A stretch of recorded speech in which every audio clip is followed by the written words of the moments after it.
Antes de que existieran reyes y profetas, antes de las grandes ciudades y los imperios, en un mundo aún fresco, recién salido del Edén, ocurrió la primera tragedia que marcaría a la humanidad para siempre. En una familia nacida del polvo y el soplo de Dios, se desató el primer derramamiento de sangre. Hoy te contaré una historia de envidia, dolor y decisiones fatales. Una historia que comienza con una semilla de ira y termina en el primer asesinato. Esta es la historia de Caín y Abel, mi historia. Si cierro los ojos puedo recordar aquellos días. Días en los que todo parecía sencillo, cuando aún éramos solo dos niños en un mundo nuevo. Mi hermano Abel y yo crecimos en la misma tierra, bajo el mismo cielo, pero nuestras almas tomaron caminos muy distintos. Abel el pastor, yo el labrador. Ambos teníamos nuestro lugar en el mundo, o al menos eso pensé durante un tiempo. Trabajaba la tierra, plantaba semillas, veía cómo crecían los frutos de mi esfuerzo. Mi hermano cuidaba a sus ovejas, las guiaba y las protegía. Éramos diferentes, pero compartíamos la misma sangre. Todo parecía en orden. Pero, ¿cuánto tiempo puede durar la armonía cuando una chispa de envidia se enciende en el corazón de un hombre? Todo comenzó el día en que Abel y yo decidimos presentar nuestras ofrendas a Jehová. Había trabajado duro, como siempre. La tierra no era fácil de cultivar. A veces se resistía, otras veces parecía castigarme. Pero yo, con mis manos sucias de tierra y mi cuerpo cansado por el esfuerzo, siempre me levantaba para continuar. Sabía que lo que hacía tenía valor. ¿Acaso no era yo quien traía vida de la tierra árida? Mis frutos representaban mi sudor, mi dedicación. Así que tomé lo mejor de mi cosecha, lo más fresco, lo más vibrante, y lo ofrecí a Dios. Abel también llevó una ofrenda. Él eligió a los primogénitos de su rebaño, los más gordos, los más sanos. Los vi mientras los llevaba ante Jehová. Eran animales robustos, perfectos. No pude evitar sentir una punzada en el corazón al verlos. Sus ovejas eran hermosas, lo admito, pero aún así creía que mi trabajo, mi esfuerzo, mi ofrenda también sería suficiente. Y entonces sucedió algo que nunca imaginé. Jehová miró con agrado la ofrenda de Abel, pero no la mía. Mi corazón se detuvo. ¿Por qué? No entendía. ¿Qué tenía Abel que yo no tenía? ¿Qué había hecho mal? Sentí el calor subir desde mi pecho hasta mis manos, como si el suelo bajo mis pies se burlara de mí. Todo el trabajo, todo el esfuerzo. Y aún así no fue suficiente. Miré a mi hermano y vi la calma en su rostro. Estaba tranquilo, satisfecho. Y yo estaba lleno de ira. Mi semblante cambió. No pude ocultar lo que sentía. Era como si el peso de todo lo que había reprimido, toda la frustración y la sensación de injusticia, se hubiera liberado en ese instante. La pregunta que resonaba una y otra vez en mi mente era ¿por qué? Me había esforzado tanto como él, si no más. ¿Por qué no era yo merecedor de la misma aprobación? Jehová me habló. No lo hizo de la misma manera en que le habló a Abel. Su voz, normalmente tan lejana y sagrada, esta vez fue dura, directa, como una advertencia. ¿Por qué te has ensañado, Caín? Si haces bien, no serás enaltecido. Pero si no haces lo correcto, el pecado está a la puerta, esperando devorarte. Esas palabras me atravesaron como una daga. ¿El pecado esperando devorarme? No comprendía del todo lo que significaba. Tal vez no quise entenderlo en ese momento. Todo lo que sentía era esa chispa de envidia, ese peso en mi pecho que se hacía cada vez más insoportable. No podía aceptarlo. No podía aceptar que mi hermano fuera mejor que yo. A partir de ese día, algo en mí comenzó a cambiar. No era un cambio inmediato, pero lo sentía crecer lentamente, como una sombra en mi interior. La semilla de la ira había echado raíces, y aunque no lo sabía entonces, ese sería el comienzo de mi caída. Día tras día esa sensación crecía dentro de mí. No importaba lo que hiciera, no importaba cuánto trabajara la tierra. La sensación de injusticia seguía ahí, creciendo como un veneno. Cada vez que veía a Abel, esa chispa se encendía de nuevo, avivando el fuego que había comenzado a consumir mi corazón. Abel siempre tranquilo, siempre en paz. Su rostro reflejaba una satisfacción que yo nunca había sentido. Mientras yo luchaba con la tierra, tratando de hacerla producir, él caminaba entre sus ovejas como si el mundo le perteneciera. Su calma me exasperaba. Era como si todo en su vida fuera fácil, y cada vez que lo veía recordaba que Dios había aceptado su ofrenda, pero no la mía. La ira se volvió parte de mi rutina. Me despertaba con ella, la sentía en cada golpe de la azada sobre la tierra, la llevaba conmigo a todas partes. ¿Cómo podía ser justo? ¿Cómo podía ser que mi trabajo, mi esfuerzo no tuvieran el mismo valor? La envidia se transformó en resentimiento, y el resentimiento en algo mucho más oscuro. Y entonces, un día, ya no pude más. La ira que había contenido tanto tiempo se desbordó. Llamé a Abel, lo miré a los ojos y le dije: «Salgamos al campo». Lo dije con una tranquilidad que ni siquiera yo reconocía, y él, confiado como siempre, no dudó. ¿Cómo iba a sospechar de su propio hermano? Después de todo, habíamos crecido juntos, compartíamos la misma sangre. Éramos familia. Caminamos en silencio, alejándonos de todo. Recuerdo cómo el viento soplaba suave entre los árboles y cómo las ovejas de Abel pastaban en paz. Pero dentro de mí no había paz. Había un huracán de emociones. El silencio entre nosotros se volvió casi insoportable. Cada paso me acercaba más a lo inevitable, y aunque algo en mí gritaba que me detuviera, que no lo hiciera, no escuché. Y entonces en ese campo, lejos de todo, la ira tomó el control. Era como si una fuerza invisible se apoderara de mis manos. Las mismas manos que habían trabajado la tierra ahora estaban cerradas en puños de rabia. Todo sucedió tan rápido, pero al mismo tiempo, cada segundo pareció alargarse. Me lancé sobre Abel. No había tiempo para pensar, no había tiempo para arrepentirse. Todo el odio, toda la envidia que había acumulado salió en un solo golpe. Golpeé a mi hermano y lo seguí golpeando. No sé cuántas veces. Perdí la cuenta. El mundo alrededor desapareció. Lo único que existía en ese momento era el sonido de mis propios gritos internos y el cuerpo de Abel cayendo al suelo. Y luego de repente todo terminó. El aire se volvió pesado. La sangre de Abel comenzó a manchar la tierra que yo había trabajado toda mi vida. Esa misma tierra que había sido testigo de mi esfuerzo, ahora se convertía en testigo de mi pecado. Me quedé de pie, inmóvil, sin comprender del todo lo que había hecho. Solo sentía el vacío. El silencio que siguió fue abrumador. El viento había dejado de soplar. Los sonidos del campo se apagaron. No había nada. Solo yo, de pie, y el cuerpo de Abel, inmóvil en el suelo. Sabía, en ese instante, que ya no había vuelta atrás. Abel estaba muerto. Mi hermano. Mi sangre. El hombre con quien había crecido ya no respiraba. Lo había matado. El primer derramamiento de sangre en nuestra familia.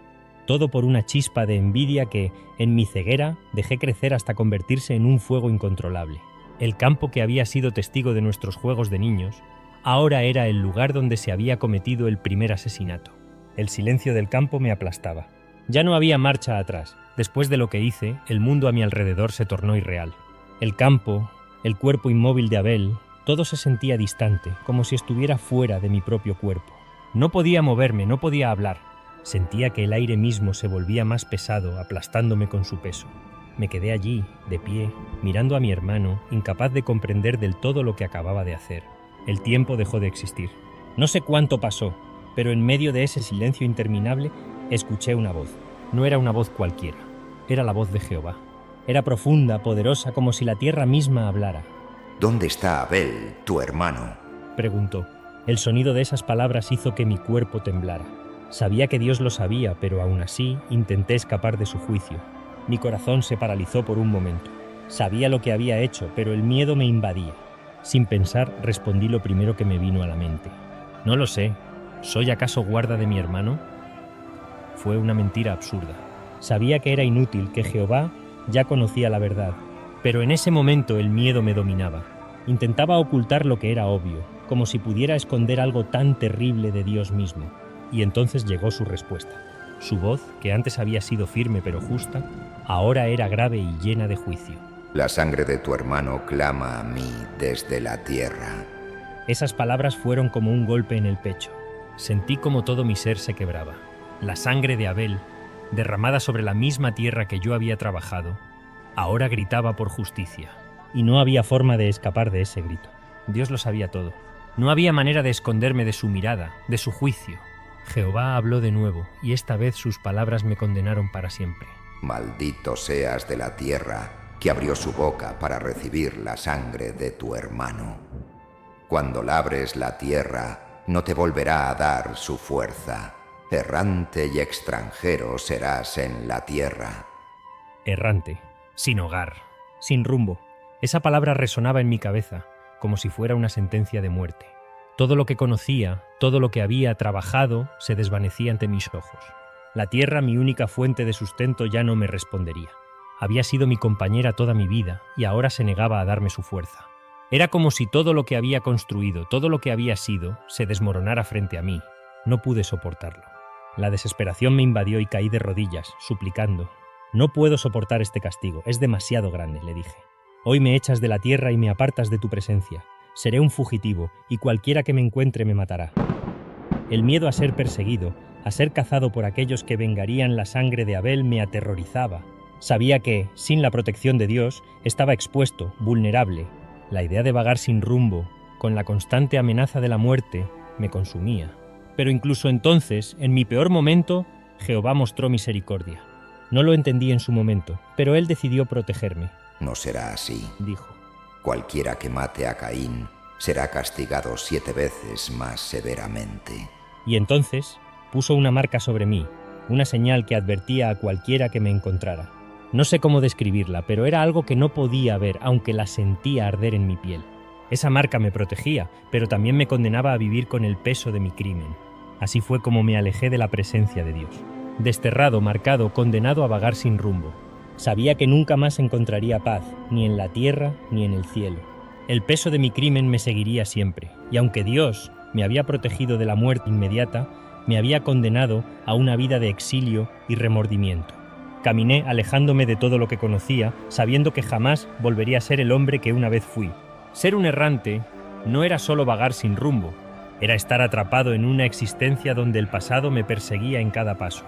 Desde el momento en que dejé atrás el campo donde Abel cayó, su rostro no dejaba de aparecer ante mí. Cada rincón, cada colina, cada tramo de tierra que atravesaba me recordaba lo que había hecho. Y lo peor era que la tierra misma, mi antigua aliada, ahora parecía rechazarme. Cada vez que intentaba tocarla, trabajarla, era como si se endureciera bajo mis manos, como si supiera lo que había hecho. La marca que Dios había puesto sobre mí me protegía, pero también era una condena. No podía verla, pero la sentía todo el tiempo. Era como si quemara en mi piel un recordatorio constante de mi pecado. Sabía que cualquiera que me encontrara conocería mi historia solo con mirarme. Pero gracias a esa marca, nadie podía matarme. Aún así, el miedo me acompañaba en cada momento. Temía no solo por mi vida, sino por lo que me había convertido. Caminé mucho tiempo, hasta que finalmente llegué a la tierra de Nod, al oriente de Edén. Era un lugar vacío, desolado, tan árido como mi propia alma. Intenté encontrar una nueva vida allí, aunque sabía que no importaba cuánto lo intentara, nunca podría escapar de mi pasado. Conocí a una mujer y formé una familia, pero incluso eso no podía curar la herida que llevaba dentro. Mi primer hijo, Enoc, nació en esta tierra desolada. Decidí construir una ciudad en su honor. Tal vez, en mi mente, pensé que si construía algo duradero, algo que llevara el nombre de mi hijo, podría encontrar un propósito, podría redimirme de alguna manera. Pero no fue así. La ciudad creció, mi familia se expandió, pero el peso de lo que había hecho nunca me dejó. Vi a Enoc crecer, lo vi tener hijos, y esos hijos tuvieron otros hijos. Me convertí en testigo de generaciones, pero siempre desde la distancia. Mi descendencia prosperaba, pero yo no podía sentirme parte de ellos. Aunque construí una ciudad, aunque levanté muros y hogares, no podía dejar de pensar en lo que había destruido. La sangre de Abel seguía siendo una sombra constante en mi vida. La marca en mi piel, invisible a los demás, me recordaba que, aunque estaba protegido por Dios, nunca podría ser libre de mi propio castigo. No importaba cuántas generaciones pasaran, no importaba cuántos hijos o nietos tuviera, el vacío que había dejado mi crimen seguía allí. A veces caminaba solo, lejos de la ciudad que había construido, y miraba al cielo. Me preguntaba qué habría sido de Abel si no hubiera dejado que la envidia me consumiera. ¿Habría tenido una familia? ¿Habría prosperado junto a mí? En esos momentos me hundía más en la desesperación. Mi castigo no era solo vagar por la tierra sin rumbo. Era vivir con el conocimiento de lo que había arrebatado, no solo a Abel, sino a mí mismo y a mis padres. La tierra que alguna vez fue mi aliada, ahora era mi cárcel, y aunque Dios me protegió, no de la muerte, sino de un final rápido, sabía que jamás encontraría paz. La soledad, el remordimiento y la marca en mi alma serían mi verdadera compañía hasta el final de mis días. Abel, mi hermano, él siempre estará en mis pensamientos. Aunque nunca podré devolverle la vida, mi historia servirá como una advertencia para todos aquellos que me escuchen. El primer derramamiento de sangre en la historia de la humanidad fue por mis manos, y la culpa será mi eterna compañera. Vive con cuidado. No dejes que el pecado entre en tu corazón como lo hizo conmigo. No dejes que la envidia te consuma, porque una vez que lo dejas entrar no hay vuelta atrás. Así termina mi historia, la historia del primer asesinato. la primera tragedia humana. No soy más que un errante, una sombra de lo que pude haber sido. Pero mi vida es un ejemplo del precio que se paga por la envidia, la ira y la falta de control. Que mi relato sirva como advertencia, porque una vez que cruzas esa línea, ya no hay redención. Si esta historia te ha dejado pensando, no olvides suscribirte y compartir este video. Hay muchas más historias por contar, relatos que nos recuerdan la importancia de las decisiones que tomamos cada día.